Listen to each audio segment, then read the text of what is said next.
In the game of basketball, there is not one player that has more mystic allure than Wilt Chamberlain. The stories you hear about Wilt and his athletic history sounds like folklore, especially considering that there is a lack of evidence to back up the claims made about him. We look at the unicorns of today's game in the NBA, like Kevin Durant, Victor Wembanyama, and so on. But Wilt the Stilt was the original unicorn. Wilt's dominance over the game of basketball forced there to be rule changes at both the NBA and collegiate level. There has also been a point of intrigue into the personal life of Chamberlain, known as a complex character with multiple layers and conflicting notions about his personality, especially considering his love life. Diving deeper into his lore, Wilton Norman Chamberlain, born August 21, 1936 in the city of Philadelphia, saw his athletic ability recognized at a very young age. By age 10, he was rumored to already be 6 feet tall and an elite track athlete who would regularly compete and beat the older runners in the local area. He didn't want to play basketball and first claimed it was a soft sport and only sissies would play the game of basketball. However, in Philadelphia, basketball is king, and Wilt wanted to be popular, so he picked up the sport. In his freshman year at Overbrook High School,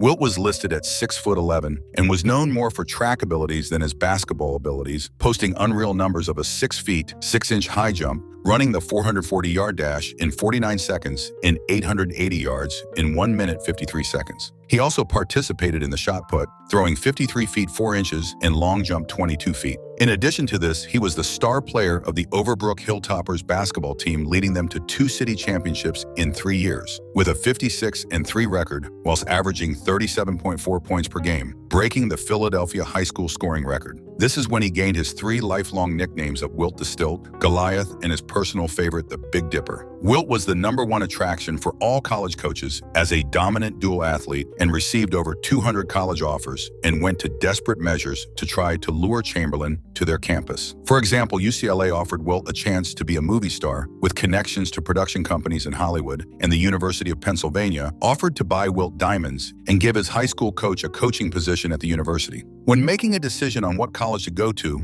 there were many things that Wilt had to consider. Firstly, he wanted to experience life away from home, meaning that all the colleges on the East Coast were automatically ruled out. Due to racial segregation in America at the time, Wilt did not want to go to a college in the South with fear of a tumultuous environment. The West Coast schools were behind in terms of quality, so the most viable option was a school in the Midwest, which is why Wilt chose the University of Kansas. Chamberlain's diverse athletic showing translated to the college level. He ran the 100-yard dash in 10.9 seconds, shot putted 56 feet, triple jumped more than 50 feet, and won the high jump in the Big 8 Conference track and field championships in 3 consecutive years. As a basketball player, his freshman team debut was highly anticipated, as freshmen in college couldn't play for the varsity team until they were sophomores, and he delivered, scoring 42 points and grabbing 29 rebounds against the varsity team. Wilt's time as a Kansas Jayhawk was short-lived. Despite averaging 29.9 points and 18.3 rebounds in his 2 years playing for the varsity team, he lost enjoyment for the game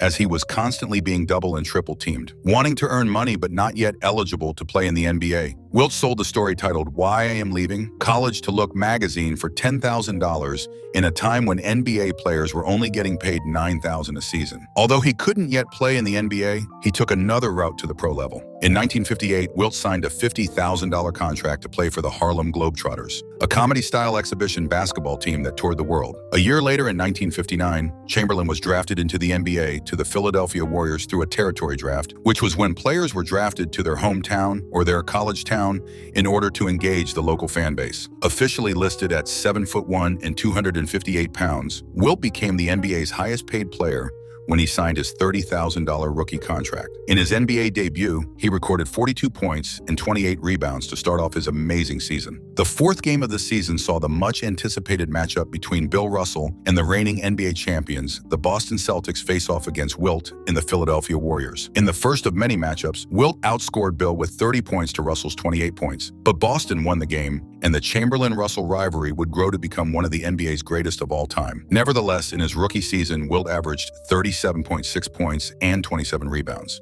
breaking all of the previous regular season records, earning him the Rookie of the Year award, All-Star MVP award, and the League MVP award. Despite this, Wilt was seriously considering a retirement after his rookie year due to constantly being fouled and double-teamed, a problem he wanted to leave in college. He decided to stay in the NBA after being offered a pay rise. Wilt had one of the most illustrious statistical careers in the history of American sport. His 1961-62 season was an example of this, where he set several all-time records which have since never been threatened. He averaged 50.4 points and grabbed 25.7 rebounds per game, and had his heavily debated 100-point game. On March 2, 1962, on a neutral court against the New York Knicks in Hershey, Pennsylvania, Chamberlain scored 100 points, shooting 36 from 63 from the field, and made 28 of 32 free throws, which was uncharacteristic considering he was a poor free throw shooter. The game was never televised or recorded on video, and only a radio broadcast of the fourth quarter remains. The legitimacy of this game is often questioned, but it only adds to the mystique of Wilt Chamberlain. A season later, the Philadelphia Warriors moved to California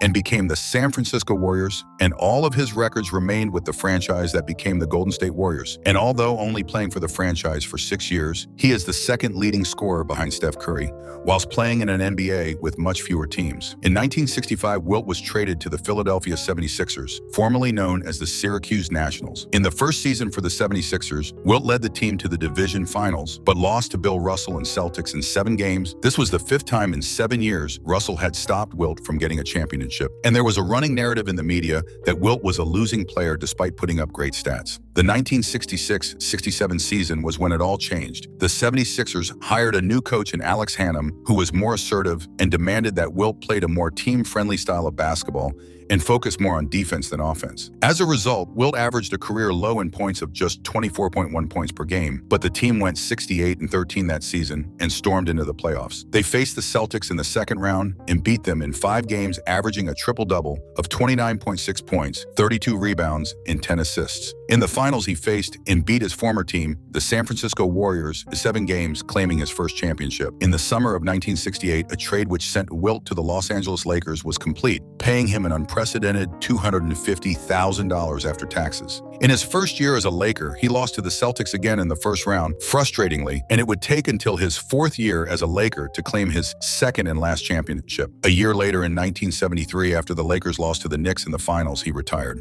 Wilt's personal life was just as crazy, if not more crazy, than his on-court life. He was the highest-paid player season after season, and he made it known with his lavish lifestyle. When he was playing with the 76ers, he had enough money to stay in an apartment in New York and commute to Philadelphia every day, often getting to practice late due to staying up late partying. Wilt was what one would consider as a womanizer, which peaked in his Laker days when he built a mansion from scratch, which was inspired by the Playboy Mansion, where he hosted many parties. In his second book, Wilt claimed that he slept with 20,000 women and documented his bedroom life daily. Wilt also claimed that he never intended to settle down and get married or had any intentions of raising children. He was somebody that enjoyed the single life to the fullest extent and loved the attention he received from the opposite sex. Bill Russell famously said that if he cared more about winning games than being liked, he would have won more championships, which added to the rivalry between the two players. Wilt had a rocky relationship with a lot of the famous black athletes, including Muhammad Ali. Wilt challenged Ali to a fight after the 1971 season, set to take place on July 26, 1971, in the Houston Astrodome. But the two athletes mutually withdrew from the fight, as it was such an asinine idea. His relationship with Kareem Abdul-Jabbar also deteriorated over time due to personal and professional conflicts. Abdul-Jabbar, previously known as Lou Alcindor, met Wilt when he was 17 years old in New York and was allowed into Chamberlain's inner circle